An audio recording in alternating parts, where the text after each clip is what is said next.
প্রিয় দেশবাসী, দেশ যখন নানা প্রতিকূলতা অতিক্রম করে সামনের দিকে এগিয়ে যাচ্ছে, সেই সময় স্বাধীনতা বিরোধী এবং উন্নয়ন বিরোধী একটি গোষ্ঠী অরাজকতা সৃষ্টির অপচেষ্টা চালাচ্ছে। এদের অতীত ইতিহাস দেখুন।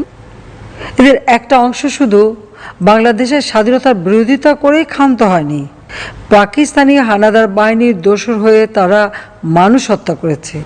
কিন্তু আমাদের দুর্ভাগ্য, 1975 সালের 15ই আগস্ট জাতির পিতাকে সপরিবারে হত্যার পর পুনর্বাসিত হয়ে এরা আবার হত্যা ও সন্ত্রাসের রাজনীতি শুরু করে। অবশেষে ভারতের দিল্লির মঞ্চে বসে দেশে ফেরার ঘোষণা দিয়ে যা বললেন এবার সাবেক প্রধানমন্ত্রী শেখ হাসিনা। বিভিন্ন ষড়যন্ত্রের শিকার হয়ে 5 আগস্ট ছাত্র জনতার আন্দোলনের মুখে দেশ ছাড়তে বাধ্য হন সাবেক প্রধানমন্ত্রী শেখ হাসিনা।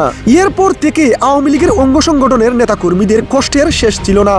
কিন্তু এবার নির্বাচনে বিএনপি ক্ষমতায় আসার পর হঠাৎ করে কার বর্ষায় এবার দেশে আসার ঘোষণা দিলেন বঙ্গবন্ধু কন্যা শেখ হাসিনা।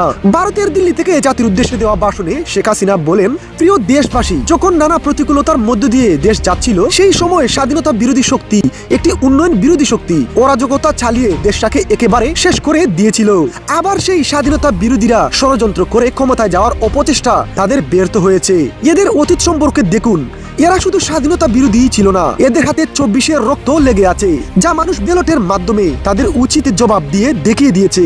আমি জানি দেশের বেশিরভাগ মানুষ এখনো স্বাধীনতার পক্ষে আছে। দেশে শিগগিরই ফিরবো।